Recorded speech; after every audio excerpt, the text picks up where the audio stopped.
Welcome to the D-Shift podcast, where we provide inspiration, motivation, and education to help you transition from the challenges of divorce to discover the freedom and ability to live life on your own terms.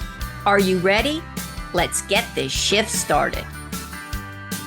Hello, and welcome to another episode of the D-Shift podcast. And today we are going to talk about something that is so important, and that is about the specifics of how women need to focus on navigating divorce and some of the big issues that we deal with that we may not even realize are big issues until we get into the divorce and all of a sudden they become problematic. And I have an amazing expert on with me today. Her name is Oona Metz. She is a psychotherapist and she specializes in helping women go through divorce, navigating this very difficult process. Oona offers weekly divorce support groups in person for women in her area. And she also teaches other mental health professionals to facilitate these groups to provide even more support. And I love the idea of group support during the divorce process. So Oona is a speaker and an author, and we're going to talk about her book that is coming out on January 13th called Unhitched, the Essential Divorce Guide for Women. I love the title. Oona, welcome. Thank you so much for having me. It's really a pleasure. I've loved our conversations in the past, and I'm really looking forward to talking more with you today. And I'm looking forward to picking your brains today and getting all this information out, because having, it's great to have like a coach's perspective and an attorney's perspective and a financial expert's perspective. But I really think that a mental health professional who has a specialization in helping women through divorce is another part of the divorce team that is something that we should all think about, because there are some very particular issues that come up. So, Oona, before we jump into all of that good information, would you mind telling us a little bit about why this became your area of specialization and passion in helping others? Absolutely. So I've been a therapist for about 30 years, and 15 or so years ago, 16 years ago, I went through my own divorce. And at that time, I was running groups for women, but I wasn't running divorce support groups. And when I went through my own divorce, I really wished that I had a support group that I could attend, because what I myself was that I wanted to hear from other women. And basically, I wanted to know I was going to be okay. My daughter was going to be okay. Those are the basic things I wanted to know, but also just to go through the process with somebody else who knew what it was like. So a couple of years later, after I had kind of healed from my divorce, I decided to start a divorce support group in my practice. And it filled up so fast that I just started a second one, and that one filled too. And so I started a third one. And all of those groups are still going today. And they're some of my favorite hours of my week. I do see people individually as well, but I just love running the support groups and seeing women go from just a place of being so heartbroken and feeling so terrible about themselves, about their marriage, so worried about themselves, about their kids, to really feeling empowered and strong and happy again by the end. Yeah, and thank you for doing what you do, because there is something very powerful about women or people in general coming together and sharing sort of those life experiences, and that sense of isolation, I think, in divorce is something that a lot of us don't realize we're stuck in until we realize nobody to talk to, or not that you don't want to talk to, but maybe you don't want to talk to somebody at your workplace because you're trying to keep it private, or you don't want to talk to your neighbors and friends because they're not confidential sources, and it gets really messy really fast. Yeah, so many women, when they come to me, they say, how is it possible that half of marriages end in divorce and I don't know anyone going through it? And they're concerned, the women who come to my practice, they have wonderful friends and family, but they also are worried about wearing them out. And I think there is something that women understand if they've been through the process or going through the process that's very different than somebody who hasn't gone through the process. Oftentimes women will say to me, well, I want to talk to my family member, but they just keep saying to me, isn't this over yet? Isn't this Yeah. over yet? Yeah. And it's not over yet. It takes a long time for some people. And so it's really nice to have a group of people who really get it and who want to hear every single week. They want to hear And what's who happening want to now. maintain that level of confidence and Yes. confidentiality. Because Yes. what I find is, I kind of advocate for a lot of my clients that are in the thick of the divorce to really be cautious if they're doing online groups, or I have Mm-hmm. some people that do like groups in their church. And I really worry about these groups that are coming from a common source of people. Mm-hmm. I worry about Yes. that because unless people are really trained and respect that whole confidentiality thing, it's pretty easy to be in a group and hear something really juicy that then becomes something that's shared at the grocery Right. store or at a coffee club, or these things can happen Yes. so innocently, not even that people are Right. Right. intentionally sabotaging. Talk a little Sure. bit about how the group experience works for the participants, and how do you protect that The space, make confidentiality. it make it a safe space to share. hmm Well, the first thing I do is I always meet with people individually twice before they come to the group because I don't want to just take somebody into the group because I have an opening. I want it to be to know that it's going to be useful for them. And so I do always meet with them twice. And in the second meeting, we go over the group agreements. And I have a whole set of written agreements that I make with people. And we make goals for them as well. And one of the agreements absolutely is about confidentiality. One of the things I do is I say, um, I, I ask that everybody introduce themselves by first name only. You're allowed to say your ex's name or not. You can refer to your ex as your ex, or you can use the name. So that helps a little bit. And then I also ask people, what town they live in, where do their children go to school, where do they work, where does their spouse work. So obviously, I can't know everybody that they know and cross check that, but I really do try to make it so that people don't know each other in the group, and Right. usually that works out. And I think that's nice. So here's the interesting thing. You live in a big city Yes. where this is a Yes. possibility. I live in a Boston. Yeah. very small rural area where everybody Yeah. knows everybody all the time. Right. And Yeah. they do everything together. you know Uh-huh. you're going to be Right. Right. constantly running in to these Yeah. people. How do you So I'm not going to I don't want you to be feel like I'm putting you on the spot, Una, so you don't have to Sure. answer this if you feel uncomfortable with it, but is there any way for that type of environment, is there hmm any way that people can go into group sessions in that I'm going to say embedded community where everybody's always small town hmm stuff?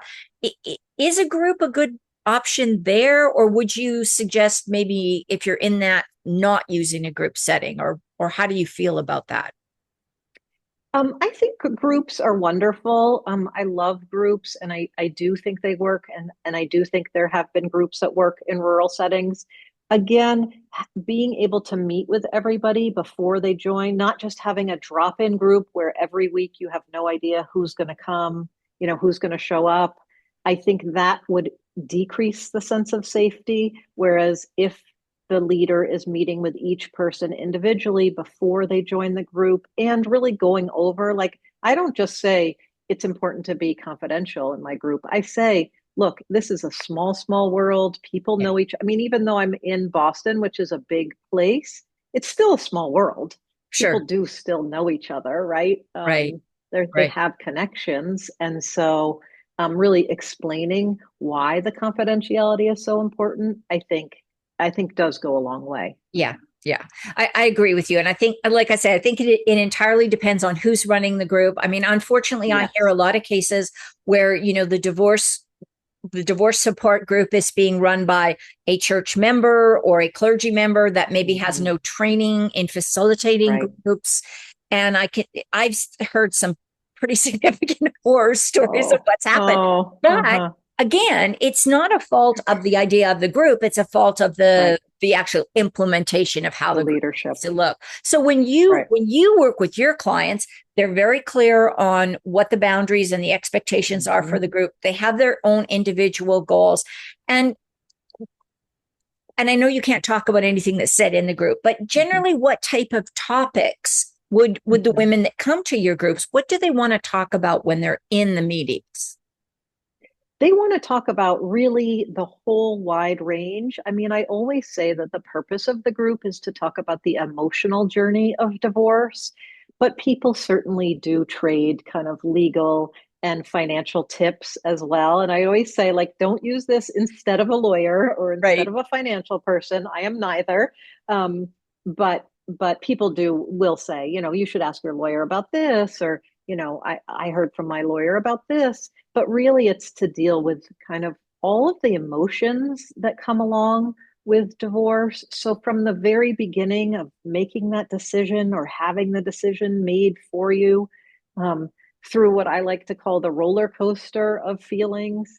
I mean, I think one of the reasons that the group is so important is because we're really able to hold kind of the nuance of feelings. And if a woman comes in and she says, like, I'm so angry right now at my ex, I could just kill him. He did this, he did that, he did this. And I have to admit, there's also this part of me that misses him. Yes. And we can hold that, where a family member might just get on the board of like being angry, angry, angry. And what do you mean you miss him? He's a jerk. But the Right. group can really hold the nuance of people having multiple feelings at once. And I think, that so often happens in divorce where there's so many feelings. Right. And so, of course, some of them are going to happen right at the exact same time, even if they feel like they're kind of opposite feelings. Um, Yeah, and I would think it would even be so positive because you've got women at all different stages of the process.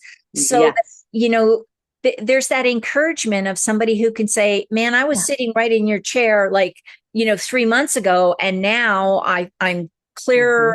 Mhm. Yeah, that is so positive. Absolutely. It's so helpful because the people who are more brand new, they look at the people who are further along and that gives them hope.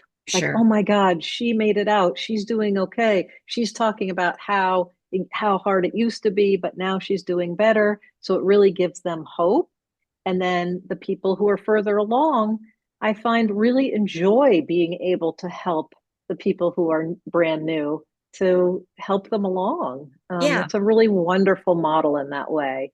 Yeah, Um, and that's where I think the power of these, like I say, run by a qualified, trained facilitator, to be yeah. able to help with these groups is it's so it must be so freeing for the women to be able to go in there and know they're not going to be Hmm. judged. You That's know, right. if they say, I feel bad about leaving a person who I've just said last Hmm. meeting, has Yep. narcissistic tendencies, and now I'm feeling sorry for them. Yep. Nobody's going to judge and nobody's going to try to Yep. escalate crises and situations. I think that's fantastic.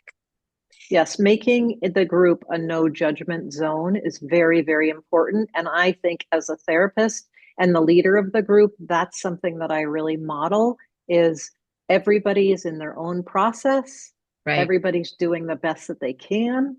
And we just have to respect there's going to be a lot of different stories in this room. And the feelings are what going to the feelings are the things that are going to connect us, Right. right? But Right. everybody's got their own story and everybody's going to move at their own pace, right? Yeah. And So I and, think that and helps. the whole family court system goes at its own pace. I mean, some people Oh, get yes, it divorced does. really quickly. Some people it's going to take years, months, or years to work through this process. So I know Yes. that and I'm going to do a bit of a 180 here. I know that Yep. two of the big issues that the clients that I talk to are dealing with is number one, there's still a stigma around divorce. I believe, particularly for women, this is our job in life, is to hold the family together and, Yep. just bury our own emotions and just, get along to go along. Yes. And then depending on what religious practice you fall under, there Mhm. can be religious pressure from your religious Yep. community to stay in relationships. And I also think there's a lot of shame around divorce. Yes. Can you talk a little bit about those particular two emotions that I hear a lot from women? Yeah. I'm glad you brought this up. I think we're getting better in terms of shame and stigma about divorce as we see more and more different kind of family configurations coming out. But I think it really is still an issue. And I think you're right that I think women bear more of the brunt of shame and stigma um, overall, not in every case, but overall, because I think women are so socialized to keep the family together and, you know, to be good parent, good mothers and things like that.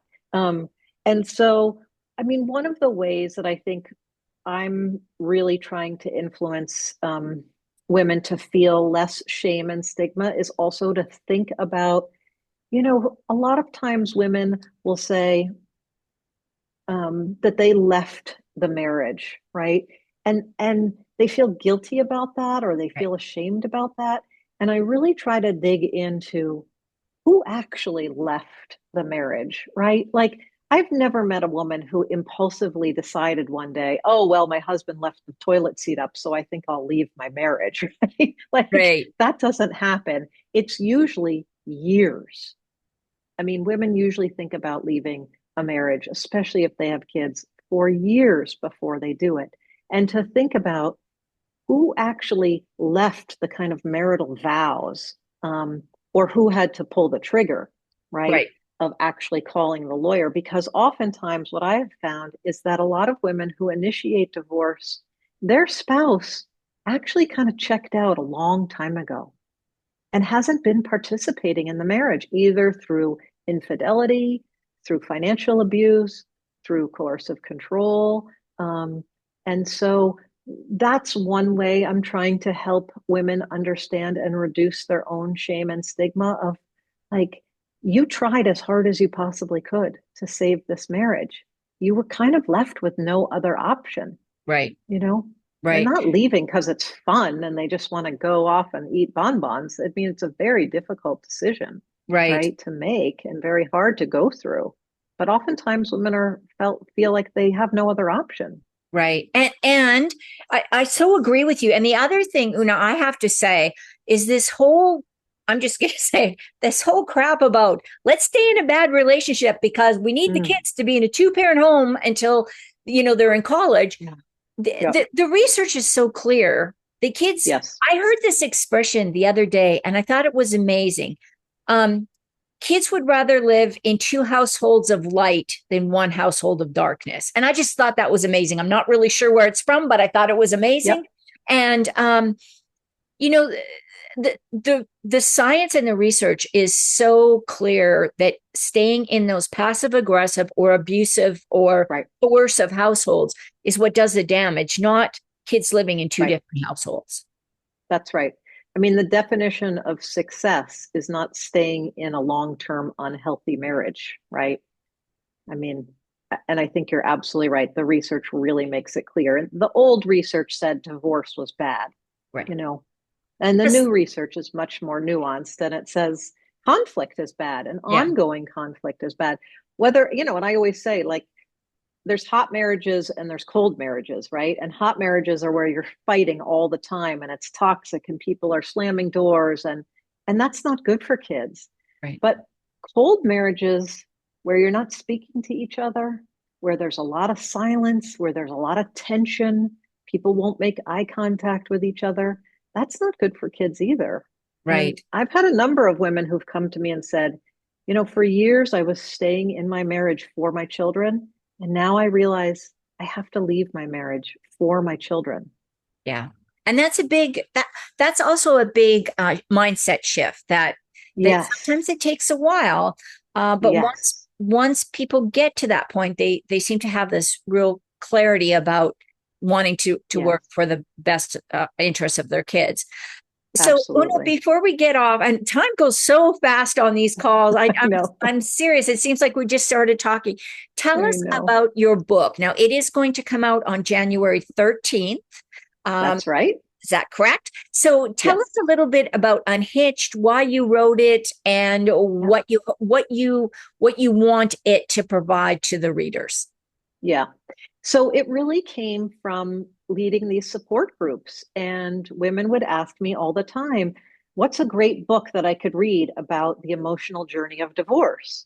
And in the early days, I was recommending a book that was written in 1992. And these days, 1992 is pretty far away, Yeah, right?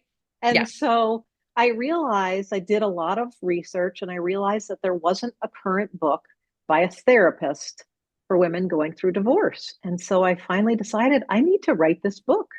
This is the book that these women really want and need. So my book is called Unhitched, The Essential Divorce Guide for Women. And it's coming out January 13th. And I'm really, really excited to share it.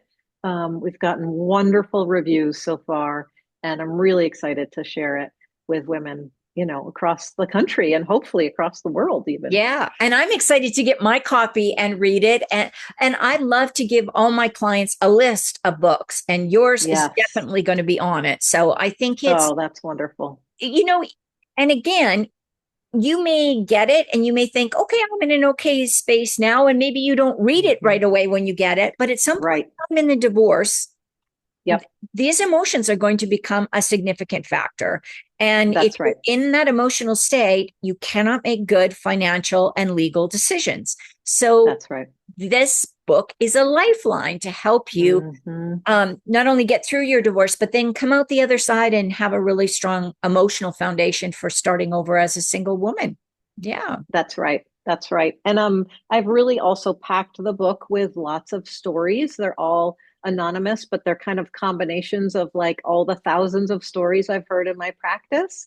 Um, so because I think it's important that women feel like they're not alone Yeah. in the process. And so through reading the stories in the book, they will see themselves in those stories. And then it's combined with a lot of practical tips, a lot of very kind of from the heart psychological information, not hoity-toity, not too hard to understand psychological jargon, but just from the heart um, practical tips, and then also some reflective exercises so that you're really reflecting on your experience and learning from it. Yeah. What a wonderful resource. Una, out of everything we've talked about today, um, Mm-hmm. what do you think is the one takeaway you want women listening to this podcast to have at the top of their mind right now? Can I give you two if it's quick? Yes, you can. Okay, good. One is I would say it's going to get better. If you're listening to this podcast, you're probably looking for hope, for support, for guidance. And I want to tell you that it is going to get better. It may get worse before it gets better, but it will get better and you will get to a different place. And the other thing I want to say is please don't do this alone. Find somebody. It doesn't have to be a therapist. It could be a therapist, but it might be a clergy member, it might be a family member, it might be a support group, but find somebody who can help you shoulder this because it's a tough burden to carry all by yourself. I love that message. That is so great. And you have a gift for our listeners. Una, can you tell us a little bit about what that is? Absolutely. I just want to direct people to my website, which is www.oonametz.com. That's OONAMETZ.com. And I have a ton of free resources on my website. So I have articles, I have resource lists, I have lists of good books or good books for children that might help you. And I invite you, and you don't need to put in your email address or anything like that to get any of the resources. They're all free and they're all accessible right away, immediately. So feel free to check it out anytime. And I have gone over there and checked out Una's website, and there are a ton of resources. And again, make sure that you are ready on January 13th to get on Amazon and get that book because it's going to be fantastic. And you can get on Amazon right now and pre-order it. Pre-order. Arrive okay. on your doorstep. Wonderful. Either through Amazon or Barnes and Noble or Target or any place that you shop.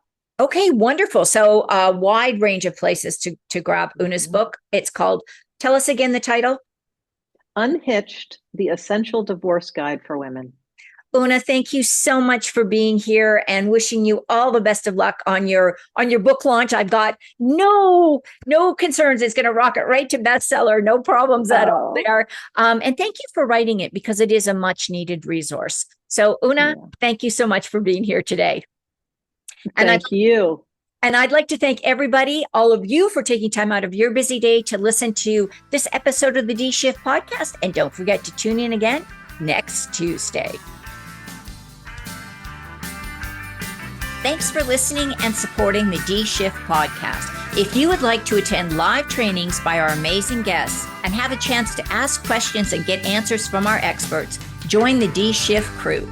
For more details and to sign up, head on over to www.divorcecoachforwomen and click on the podcast page.